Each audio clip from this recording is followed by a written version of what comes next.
while you're moving up through the ranks, moving from open mics to pubs to weddings to corporates to theatres to O2 level arenas to bigger places than O2 level arenas, that progression, although it's linear, it's immense fun. It's exciting. But if you hit a ceiling at any point, for example, if you go for several years of just playing the same events in the same venues, it can become really dull. It can feel like you've stalled. Even though on a plane at 500 mile an hour, it feels like you're not going anywhere, you are still going 500 mile an hour. And as far as the gigs are concerned, it's important to look at how far you've come, because even if you're just playing O2 level arenas, you are still playing O2 level arenas. You're not doing kids' birthday parties anymore or whatever you have to do when you're first getting started. Hi and welcome to Big Gig Energy, a podcast by musicians for musicians, helping you get bigger gigs, no matter what level you're at. I'm your host, Steve Leggett, and with 10 years experience as a professional musician, doing everything from pubs and functions to travelling the world in a ukulele boy band, I understand that being a musician is rarely the glamorous experience people make it out to be, and that building your career up to a point where you get to go pro is about the most challenging professional leap of faith there is. But I'm going to use my experience and insight, and maybe a guest or two, to help you activate your own big gig energy and take things to the next level, whether you're a seasoned pro or just starting out. So, let's get to it. Well, hello there. Welcome to episode 7 of the Big Gig Energy podcast. This week we'll look at some of the essential bigger picture considerations, planning, strategy and goals. It's going to be a bit of a shorter one really, just because there's not as much detail that I need to go into with this, but I'd rather keep it shorter and keep it tight on the runtime than just waffle until it's regulation half an hour and end up boring everyone senseless, because that benefits no one. So, going to be a bit of a shorter one, but we'll get to the point, we'll get the information out there, and you can use it to your best advantage, really. Now, in terms of planning, strategy, and goals and all that, it's really easy to get bogged down in the small details sometimes. A sentence or two in the promo pack bio, which can take forever. All of these things are a couple of small production details, whether to add that shaker in the third verse of your recordings, all these sorts of things. There's so many little details you can get bogged down into. And yes, the details are important, and look after the pennies and all that sort of stuff. It all applies to details with your career and with music and business as a whole. But it's also important, as much as the micro, that is all the fine details, are really important, so is the macro, so is the zoom out on Google Earth, bigger picture, all the big picture and the overall game plan, where you're heading with it as a whole, the reason you're caring about all these little details. There is a reason you're obsessing over those sentences in your bio, and it's because you've got your eye on the bigger picture, and you need to keep that eye on it, and you need to not just have an eye on the bigger picture, but have a proper strategy for what that's going to look like and how you're going to achieve it. So firstly, let's consider the idea of momentum. You've perfected your product, so your shows are spot on as they should be. They're all entertaining and they're as good as they can be. You've nailed your branding, so everyone sees your band logo, recognises it, knows it's you, sees it for the first time, realises it's a band or an artist. Your marketing's spot on, so they're going to have seen your branding at some point, be it through ad campaign or from a banner on stage, or one way or another people will have seen your branding, so your marketing's doing the right things. Your promo pack is out there doing wonders. You're getting gigs at bigger and better venues because your promo pack is going out and enticing the bookers to get you involved and to have you play at their venue as a result of this promo pack selling you so well. And on top of that, your merch is selling well, and your fans are out there in the world paying you to advertise you. And as a result of all of these things, each gig you play feels a little bit bigger and a little bit better than the last one. And to top it all off, you walk onto every single stage feeling like an absolute boss. But it might not always be that way. You've got to really enjoy that momentum while it lasts. The most fun part of being a musician, or doing anything really, is acceleration. It's so much more fun than actual speed. Reaching your goals, the moment you reach them, the moment you have reached them, it's kind of underwhelming sometimes. It's moving towards them, with speed, purpose, attitude. That is the best feeling in the world. It's knowing that you've got momentum and that you're moving towards what you want. Often, people talk about the thrill of the chase, but often that really is the case, where it's more fun and it's more satisfying tracking your progress, moving towards what you want, than it is actually getting what you want. I think this is why montage sections in 80s movies are always sped up. It's always like a training montage and just sort of cracking on with it. It's because it's not as entertaining to watch people having a good time or working hard or, cracking on, getting their head down and getting the important stuff taken care of.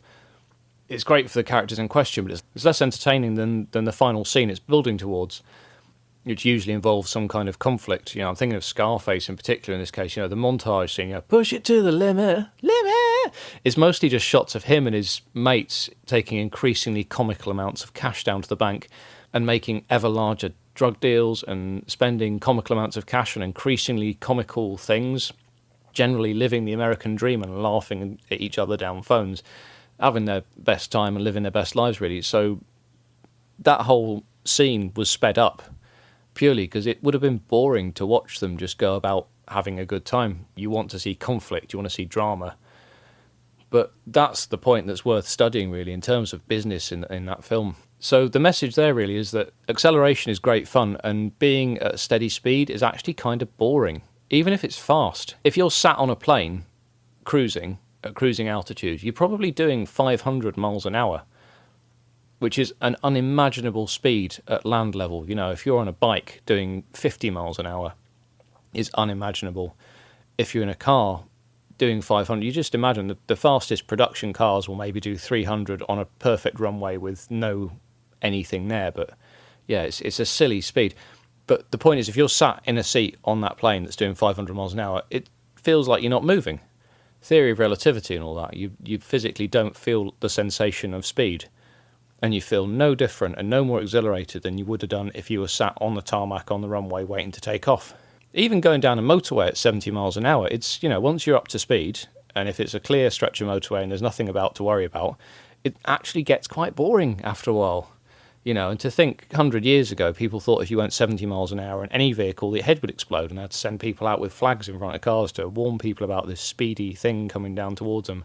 But then the converse of that, accelerating up to speed on, nice, quiet, open bit of country road, the acceleration is really, really fun and satisfying and gratifying. It's the reason people buy sports cars, is that feeling of acceleration.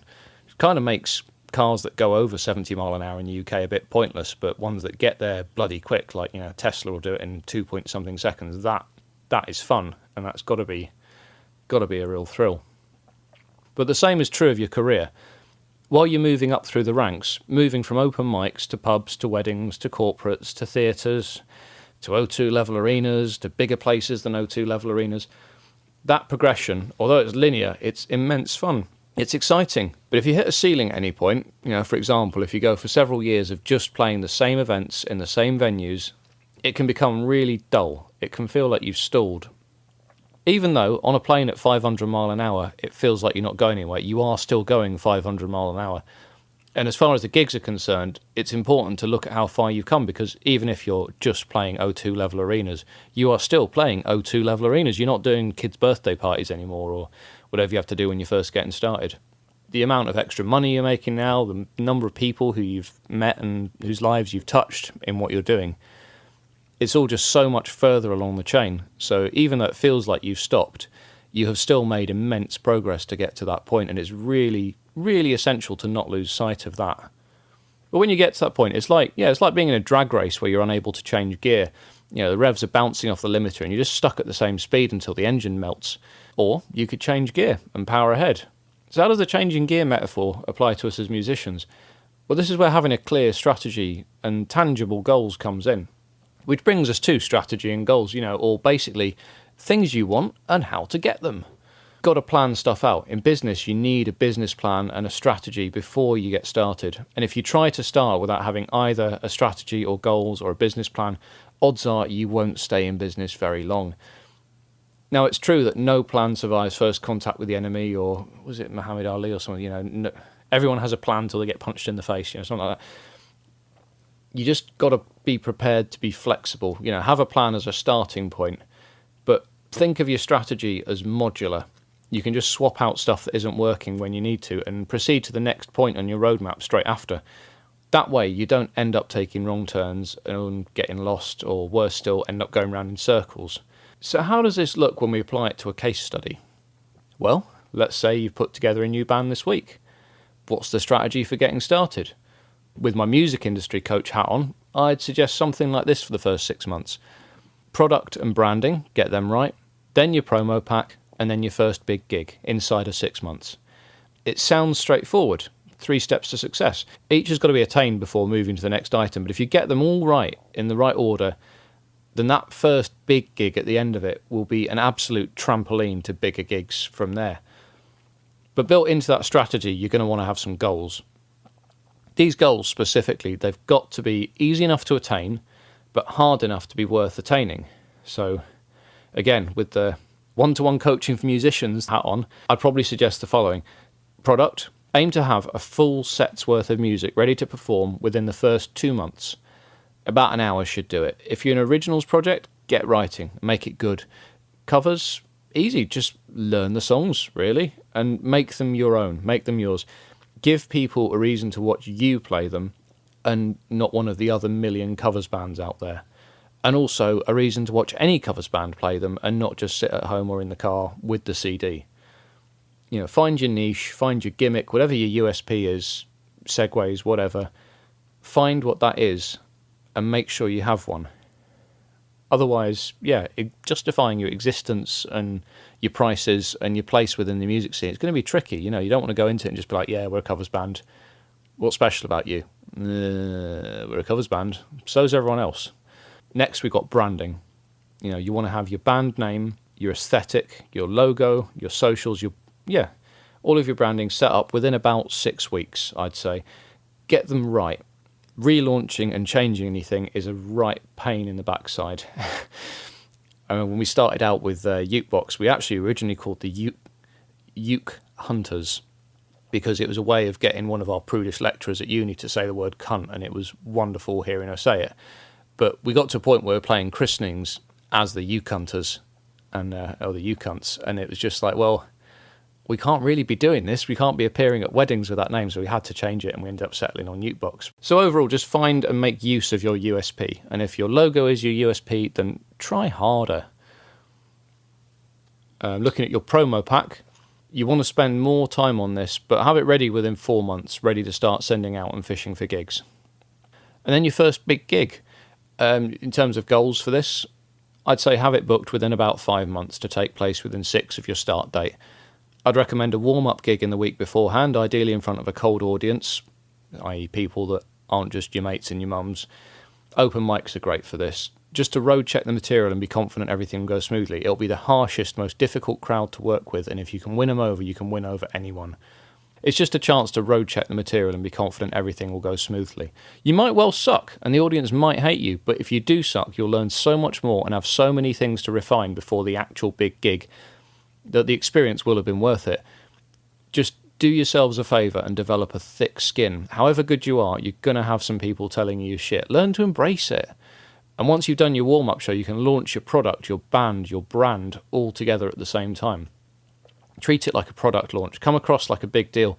Because at the end of the day, the whole fake it till you make it thing, it's everywhere and everyone's doing it. You kind of got to play the game. And if an artist appears to be a big deal and they tell you that they're a big deal, your brain's probably going to believe them. So finally, we come to what I mean by changing gear. After a while, your product and your branding, let's say you've been going for a few years, it'll reach the limit of how far you can take it. You might be sick of playing pubs. That's all you do. You've reached one of these limits. And as you move through the ranks and build more of a name for yourself, there comes a point where you just need to refresh everything. Don't necessarily need to change your brand, because you've built that. You want to keep your name and that sort of thing, but you want to reflect the new level you're aiming to climb up to. It's like dressing for the job you want rather than one you've got.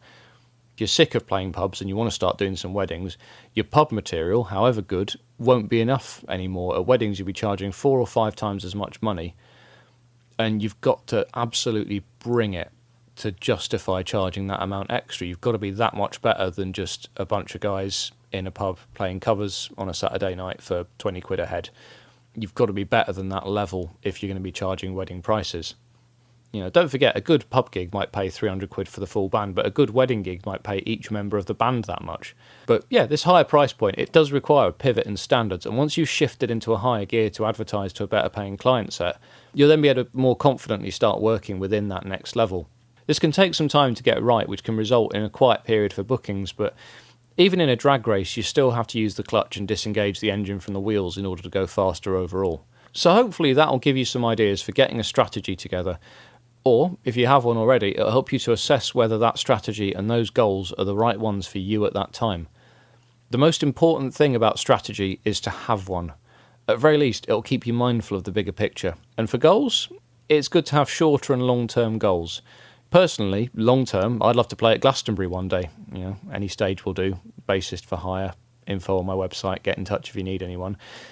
But you've got to make sure both your long and your short-term goals are useful to you and a source of motivation and not of frustration. Don't forget, you're doing this because you love it. And as much as I'm all about taking music seriously, you've also got to make sure you don't get too far away from the reason you took it up in the first place and lose sight of why you're doing it. Because let's face it, if your primary motivation is money and you're in the music industry, you're a fucking idiot. Nobody makes millions in the industry. Maybe 0.1% of people make silly money making music. The majority of professional musicians are on around about minimum wage, maybe a bit more if they're lucky or if they're more established.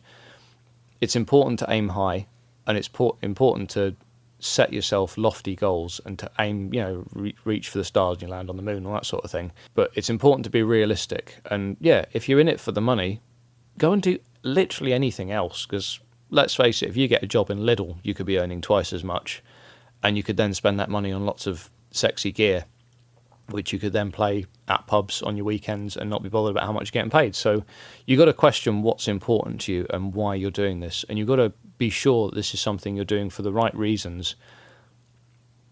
Just because you love something doesn't necessarily mean you should be professional at it. And it's an important thing to consider. I know a lot of people that have been professional musicians that have left, and a lot of people that have been professionals, in business, in banking, in teaching. And they've left that behind because they don't care about the money, and what matters to them is playing and getting by on, slightly more than minimum wage. That's enough for them. So you've got to really have a serious think. And I'm not saying you can't become a millionaire in music, and I hope that everyone listening to this becomes a millionaire through music. But realistically, it's so much harder to do that than it would be to just get a job in banking, climb through the ranks, and be one of those wankers doing coke at 10 in the morning in a brunch bar. But that's the joy of music, really. The people that do it, for the most part, we do it because we love it. And the people you work with are there because they want to be there. They've chosen to be there, and they know there are disadvantages to it. But that doesn't stop them from doing what they love. And that's what makes this industry such a joy to work in most of the time. And every now and again, you do meet people that have been in it for too long and that should have got out, and really could do with getting out as soon as possible, and they're still going. And it's just really sad to see, because it's something they did love at one point, and to see somebody that's in like a loveless relationship with their career, it's really heartbreaking. So as much as this podcast and everything I'm doing at the moment is about helping you get bigger and better gigs, even if you have those bigger and better gigs, if you find yourself in a position where you're just not enjoying it anymore and you're doing it for the paycheck, and I would say working for the weekend, but really as a musician you're going to be working for Monday and Tuesday nights and most of January, do assess whether it is the best thing for you. Because having suffered with depression and things in the past, almost directly as a result of being a musician professionally, I know it's important sometimes to have a really serious conversation about whether you're doing it for the right reasons. It was a bit of a tangent, that, but I feel it is important to talk about. Just don't assume because you love music that you would love to be a professional musician, because it is hard work and it does suck sometimes. It really does. So for me, it really helps to have these strategies and these goals and these things that you're aiming for, because it reminds you why you're there. And when you have hard times, which you will, it shows you what you're fighting for, and it shows you that they don't need to last forever, and that actually there is something that you're aiming towards and you're tangibly working towards. And if you measure your progress as you go, you will get there, and you'll feel a whole lot better in yourself as you do it. So yeah, I think I'll wrap things up there. Sorry for getting heavy at the end, but again, I think it's important. I think it's important to acknowledge this side of it. The industry, like any industry, it isn't all sunshine and buttercups, and I want you to go out and have the biggest and the best gigs in the world, but like I say, if the fun stops, just assess your place. Just assess and see if there's any goals you can set that would make it fun again. Any strategies you can use to make it fun again. And if you can't come up with any, talk to some other musician friends. And if that doesn't work, then yeah, consider a change in career, even temporarily. Take 6 months out and just go get what I would call, in air quotes, if you could see me doing it, a normal job. And just see how you find it. Because sometimes if you've been self-employed for a long time, having that safety net of a regular monthly income that covers your rent, for me, when I quit being full-time, it transformed my outlook on everything. And then when I got back into music and I started doing professional gigs again after a couple of months off, it rekindled my love for it, because I was opting in. I was choosing to be there. The gigs I did, I wasn't there because I needed them to pay my rent. I was there because I loved doing it. And I wanted to be out and playing. And, in my case, I was doing weddings, so it was just great to be making people's day again, a wedding, for all of their their many flaws and the many things musicians whinge about at them. At the end of the day, a wedding is meant to be the best day in the two people's lives. And to be such a huge part of that everybody remembers if you do a good job, it's a really special thing. So for me, getting into that and doing it for the right reasons after a really depressing couple of months stacking shelves in at night, the end of which I got fired for getting ill and not turning up for work because I got ill as a result of being forced to work in a freezer without a coat on Christmas Eve. Did I say... I'm going to bleep that out, I think. It wasn't the best experience, and it made me really appreciate that I do fucking love being a musician. And what's more, I love being paid to be a musician. And if I love it, other people might, and that's why I make this podcast. So, yeah. Big gig energy, fuckers. Tune in next week for more. Thanks for listening to this episode of the Big Gig Energy podcast. This is the bit where I'm obliged to fish for engagement and stuff, so you can find me on Instagram as Big Gig Energy, that's BIGGIGENERGY, or you can get in touch via email at biggigenergy@gmail.com. I'll link anything relevant in the show notes below, but otherwise, if you've had any thoughts on this episode or would be interested in some one-to-one coaching for yourself and or your band, feel free to get in touch. Otherwise, do all the usual social media stuff, I guess, and let's keep the discussion going. Many thanks as ever to all my supporters and collaborators, and as always, best of luck with your next big gig.